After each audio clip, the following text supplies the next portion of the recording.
होगा। जब जब हम बात कर रहे हैं मेंटली स्ट्रांग होने की और प्रेशर हैंडल करने की, तो एक प्लेयर को मेंटली बड़ा डाउन किया गया कामरान, और वो थे अब्बास आफरीदी। जाहिर है जब इस तरह की परफॉर्मेंस के बाद उनका टीम में नाम नहीं आएगा, तो कल वो दिख रहा था उनकी बॉलिंग में, क्या कहेंगे? देखिए बिल्कुल ऐसे ही है। और कल जो बात बासित भाई ने रात को की थी वो बिल्कुल सही की थी। देखिए एक परफॉर्मर हो ना, उसको मौका ना मिले, वो मेंटली बड़ा डाउन जाता है। और ये नेचर है हर क्रिकेटर की कि उसको उसकी मेहनत का फल ना मिले तो फिर प्रॉब्लम होती है। उसकी परफॉर्मेंस पे आता है, बॉडी लैंग्वेज पे आता है, अप्रोच पे आता है। वो सारी चीज़ें कल अब्बास अफरीदी की बॉलिंग में नजर आया। उसका नुकसान कराची किंग को हुआ। या ये प्ले ऑफ, ये मैच देख लेते फिर टीम अनाउंस कर लेते तो ज्यादा बेहतर होना था। लेकिन ज्यादती है।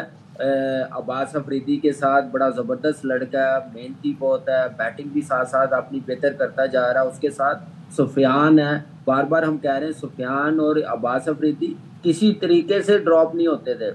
उसके साथ अगर आपने ये टीम वो आ रही है यार, अभी देखिए यूएई से वो सीरीज हार के आ रही है, तो आप टीम अपनी क्या अनाउंस करें यहाँ पे? क्या खुरम शहजाद को नहीं अनाउंस कर सकते थे? उसको नहीं खिला सकते थे? क्या फर्क पड़ जाएगा? हारिस रऊफ को एक सीरीज रेस्ट करवा देंगे, नसीम शाह को करवा देंगे एक और सीरीज, जहां अपने बाबर और रजवान और शाहीन को रेस्ट करवाया, इनको भी रेस्ट करवा देते। यासिर खान है, फखर को रेस्ट करवा देते। वो तो ऑटोमेटिक ये चॉइस है फखर जुमान।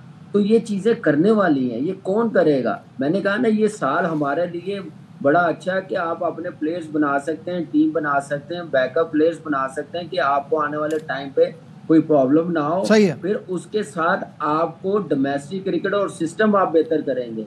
लेकिन इस तरफ ध्यान कोई नहीं है। ध्यान सिर्फ ये है कि मेरा फेवरेट आ जाए, इसका फेवरेट आ जाए और टीम बना दें, और यही चलता हुआ आ रहा है। और इसका फायदा नहीं होगा, नुकसान होगा। बस भाई कामी एक और चीज भी हो रही है, मेरा कजन कहीं सिलेक्शन कमेटी से बाहर ना हो जाए, मेंटोरशिप से बाहर ना हो जाए, मेरा कजन लाजमी होना चाहिए।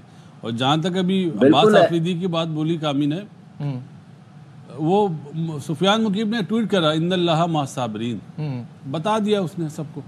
ऑब्वियसली वैसे भी पता है बासित भाई। मतलब आप मुझे बताइए, अगर आप ये कहते हैं कि ठीक है हमने नए प्लेयर्स को डाला है, साथ साथ अपने कुछ मेन प्लेयर्स को भी रखना है, प्लेयर कौन है नजीब? मैं कह रहा हूँ जो हम कहते हैं ना कि आप अपने स्टार प्लेयर्स को रेस्ट देके दे दे, तो उसमें भी आपने परफॉर्मेंस बेस अगर नसीम शाह को रखा है तो किस चीज पे रखा है?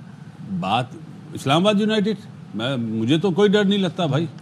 10-9.5 लड़के हैं इस्लामाबाद यूनाइटेड से। दो बेसिस थी ना, दो बेसिस थी, या तो पिछली सीरीज या पीएसएल, दोनों में कोई परफॉर्मेंस नहीं है। और अगर आप क्राइटेरिया पीएसएल को रख रहे हैं तो फिर अब्बास कैसे बैठता है इसमें? और अब्बास आफरीदी तो एक सीजन में, जिस सीजन में एहसान उल्लाह को प्लेयर ऑफ द टूर्नामेंट मिला था मुल्तान सुल्तान से, उसमें इसकी 1 विकेट ज्यादा थी। इसकी 23 थी, एहसान उल्लाह की 22 थी। एहसान उल्लाह को इससे पहले चांस मिल गया, इसको काफी अरसे तक चांस नहीं मिला जी। इसकी इकोनॉमी ज्यादा होती है, इकोनॉमी ज्यादा होती है। अरे भाई इकोनॉमी, वो एक विकेट टेकिंग बॉलर है, वो स्लॉग ओवर्स में ज्यादा विकेटें ले रहा है, और अब फिर उसको बिठा दिया। मजे की बात यह कि कल का दिन तो इतना बुरा रहा है अब्बास का, तब भी 4 ओवर में 49 है, परसों 4 ओवर में 50 नसीब। आप किसी प्लेयर को उसका राइट छीन लें, उसका सिलेक्शन ना करें तो कितना परफॉर्मेंस में नजर आया। बेसिकली अंडर 16 से हमने इसको देखा, ये बैट्समैन बहुत अच्छा था।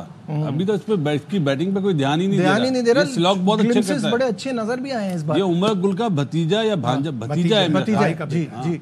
यहाँ लेते एक छोटा सा ब्रेक, डिस्कशन को आगे बढ़ाएंगे, हमारे साथ रहिए।